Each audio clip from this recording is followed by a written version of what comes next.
What's up, folks? Here it is, that time again with the good old Panther fan talk. I'm Eric, and with me as always, every week, every other week, is Will. Hey, just finished the New England preseason game. Carolina didn't look so great, so we're going to get into that. Last week we had Tennessee. Watched that up at Shooters. Yep. Like to thank Chris the Hype Man for the invite. Everybody check the games out up there when you get a chance. It's a great atmosphere. Everybody's real cordial and polite, and I think it got a bad rip at one time, but no, it's a great place to watch the game.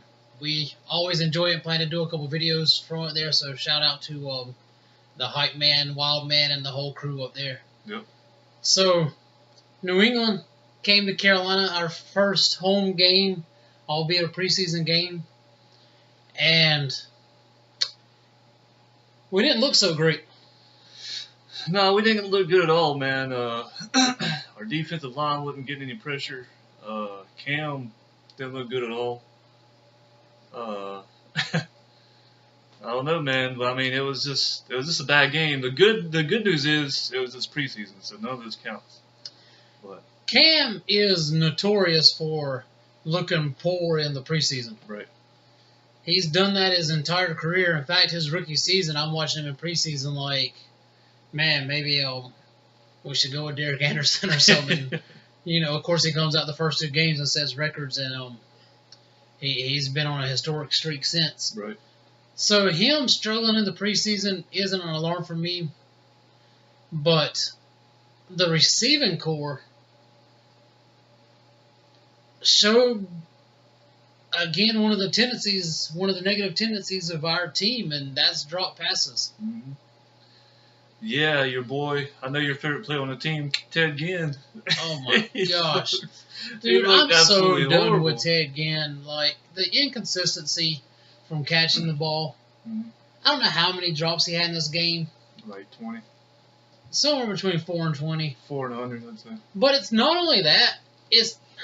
It's the fact that he's only a deep threat. Yeah. He's only catching half the balls that hit him in the hands as a deep threat. And yes, I know he caught the little short pass, got the little screen this week for like 10, 11 yards. Of course, last week he broke the deep one. Yeah. And that was a great play, but that's just never happens with Ted Ginn. Right. And you see way too often, much like the missed end zone pass in the first week, he's again coming across the middle, and him and Cam never seem to hook up. He always seems to slow up on his route in traffic. He's not an every down receiver, in my opinion.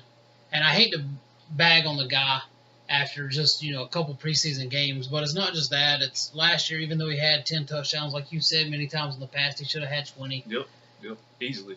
The guy has, world-class speed, but you got to catch the ball at some point if you're a starting receiver in the NFL. Yeah, and one thing that I don't get, man, especially in this game, Funches looked absolutely amazing. He was probably the star of the game. He was, he should get gold stars around his helmet or whatever they do in college. But there's no way you can tell me right now that Ted Ginn should start ahead of Funches. There's absolutely no way. Funches looks like the best receiver we got right now, and it don't make any sense. Funches is playing great. We sung his praises last year. Many the meme of Funchenstein, it's alive. Mm-hmm. The guy has tons of potential. And what confuses me is that everyone's talking about him pushing KB for the starting spot, but why would he not be starting alongside of KB? Right. I know everyone's going to say, well, you need a fast guy and a big guy. No, you don't. Arizona did just fine with Larry Fitzgerald and Anquan Bolden. It was the most lethal duo in the league for a long time. Yeah. You can win with two guys that people can't cover. I know that sounds crazy, but I'm pretty sure it'll work. You can't cover the guys you throw on the ball, score. Seems like a good recipe to me, especially, given the alternative of throw the ball, see if he catches it. He might not.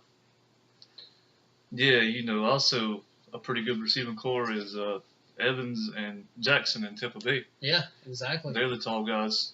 Julio Jones, I'm not sure exactly how tall Roddy White was, but I don't think he was all that short. A possession receiver again. Yeah. There's no reason, man, Funchess shouldn't be starting. I mean, if we go into the season and Ginn gets to start, it just wouldn't make any sense to me. But besides all that, our defensive line, man, just didn't look all that good at all in this game. No push on the quarterback. I think we might have had one sack maybe. Kawan Short made a couple good plays, but I mean, I was gonna say that K1 came to play. Yeah. He read a screen pass early and made a great play on that. Yeah. Thanks DVR for being able to rewind that. Great invention. So rewatch that. He made some plays, throughout the game. But our DNs, much like last season, outside of the one sack a game from Ely when he actually got to start for 5, right. And of course he got a sack here today. Yep. But that's really what we're getting. We're looking at our DNs producing 1, maybe 2 plays a game, so we have to blitz. And we don't have the luxury this year that we had last year with a guy locking up half the field. We've got rookies on the outside. We're not going to be able to send linebackers over and over and over to help out with the pass rush. Yeah. We're going to need more than just KK rushing the passer, in my opinion. Yeah, I don't know, man. I don't know what we're going to do with the defensive line, but what we did, not to jump back and forth across the sides of the ball, but another guy that showed up big when he got the opportunity. Who that was? Cameron Artis-Payne. Yes, sir. The cap. Stewart actually had a few decent runs early on. The running game looked pretty good actually as a whole. But Artis-Payne, I love his potential. Artis-Payne, man, that dude's looked pretty good. He had a heck of a game today. Run up the middle. He saw, when he sees the hole, he goes straight forward. He's got a little bit of a juke in him. The dude just knows how to find the hole, and when he hits him, he gets at least 5 yards. It seems like every time. So. And a great catch out of the backfield. Yeah. The dude can juke you out of your shoes, man. Like I like Cameron Artis-Payne. They highlighted during the game what we've been saying, and that's the fact that he uses his shiftiness, but he doesn't stop to do it. Right. One of the knocks I had against Stewart throughout his career, and I love the guy. He's been, real good for us, and definitely has had some highlight, real finishes to his runs. But sometimes he'll get to the line and stop and start looking around. Right. I love that Cap is always moving forward, even when he's trying to shake somebody. It's always going forward. Right. Defensively, though, as we jump back across, we had some dropped interceptions from 2 guys. As much as, not that I dislike Coleman or anything, I'm still a little skeptical on whether or not he's as good as he appeared to be last season. It's kind of a wait-and-see thing for me going into this year. But he does normally have very good hands, if nothing else, and the ability to catch the ball when it's near him. But him and Luke especially had just a gimme interception. We dropped them. Those are plays we've got to make. We had 2 balls on the ground. We didn't get on top of either one of them. Nah, right in the hands too, man. That one to Luke was just right at him. And Kurt Coleman made a great read and freaking broke on the ball, had it right in his hands, and dropped it, man. I mean, good thing this is preseason again, because those are 2 that you got to catch in the regular season. And somebody else that was there to make plays but couldn't really wrap up the tackle is your boy Trey Boston, since you're a Celtics fan. Yeah, I'm a big Boston fan. He made a good bit of tackles. He actually had the first 2 tackles in the game, I'm pretty sure. He was there, man. Like, he just couldn't. Kind of ginned it up a little bit in that he was there so many times. So when he finishes the game with 6-7 tackles, but you had a chance at 10-11, it leaves a little bit of a bitter taste in your mouth, even though he made a bunch of plays, and even some that he didn't finish the tackle, he at least slowed the guy up so somebody else could. Right. But, he's right there. Another guy that's right there again, Bradbury, had another play on a deep ball, or at least on a pass, where it looked like, he was there. He turned, he looks for the ball. and I don't know the timing if he didn't quite see it. Little sideline pattern. But I have high hopes for that dude. The new 24, I think, is going to bring it once he finishes getting up to speed. Yeah, he just seemed like on that play he didn't get his head around quick enough because the ball was already thrown. He was just looking, like, where was it? That was it. And yeah, that's just I don't know. He's gotta be quicker on that to get his head around. But I think you're right about Bradbury. I had high hopes for Worley, and he got torched in that Tennessee game real bad. Benet played good in that Tennessee game. He played. But he ate it tonight. Yeah, he got burned on the deep ball, and he didn't even try to deflect it or make a play on it, which is pretty bad. But I don't know, man. Worley, I still think is gonna be okay. At least I'm hoping. Yeah. But he's not showing nearly the signs that Bradbury has. Right. Bradbury's solo tackle on the sideline was great as well. Yep. Oh, and also Worley on that freaking blitz. Like, what the heck was that? The old fly knee, watch out. And then the quarterback just runs around him. I mean. Yeah, and the quarterback wasn't even facing his direction. Yeah. It would have been almost a blindside hit, so I don't know why he jumped, because if the quarterback would have been passing the ball, it would have went the other direction. Right. But those are things where it just seems like the game's just a little bit too big for him right now. But it doesn't necessarily mean anything long term. Yeah. What else, man? I mean, special teams. Special teams is horrible. Yeah, that's the only word for it. We've got Gano, and exactly, dude. Like, it's not good. The special teams is not good by any stretch. I do like where the red fern grows.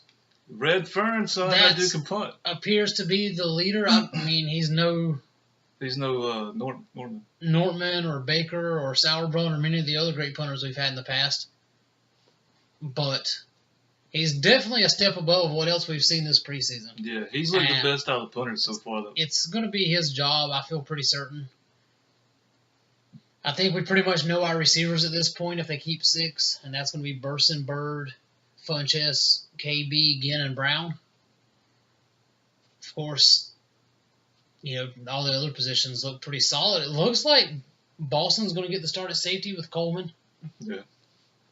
And so there's a lot of positives going into the season, but this game didn't highlight too many of them. No, this is a bad game, man. Again, thankfully it doesn't count. It's this preseason. We're still 0-0. We got a fresh start. We got 2 weeks until it really counts. Another dude I was really impressed with, I know you were too, number 50, good old Bletchen, man. That dude should be added to the special teams as soon as possible. Yeah, he needs to make the team. The guy's he's a football player. He's what the coaching staff always talks about they want. Mm-hmm. And, they just want a guy that can play football, want a football player, and evident by guys like Joe Webb on the team that can make plays, at multiple positions. And this is a guy that's a linebacker. He moved to safety for tonight. Yeah, and he had a heck of a game. Played good. At one point, it looked like he was going to get stoned with a stiff arm and still made a great tackle. Mm-hmm. So he's a guy that I'd really like to see, like you said, on the special teams. And then you have him just on the off chance that, and hopefully it wouldn't happen, but just if you did need him, you've got a guy that he looks like he can produce at this level. Yeah. So I really like him as a guy that's, on the outside looking in to make the team. He's a player for sure, man. I mean, he was all over the field, like you said, making tackles. I know he was in there with the second and third stringers at that time, but I mean, the dude can play, man. I think he deserves a spot on the team. So check out next week. Of course, there won't be any starters playing the game. That you know of. Yeah. We also didn't think we would have starters, going to the final buzzer of the third quarter this week. Mm. But I'm sure there won't be any starters next week playing unless it's the rookie corners, maybe Funchess, who should be a starter. Mm-hmm. So we'll see how that goes, but week 1's right around the corner. We're going to try to drop some more videos between now and then with different stuff in our NFC South preview. Be sure to check that out. And check us out on Twitter at Panther Fan Talk. And I am Eric the 6'5" on Twitter. Always check us out right here on YouTube at Panther Fan Talk. Don't be afraid to send us comments, man. We'll read them on the air. We'll answer any questions. And we had a guest appearance on the Kane and Ice Show. Forgot to bring that up, so check those guys at allinsportstalk.com. Thanks for having us on, and thanks for watching. As always, keep pounding. Pound on.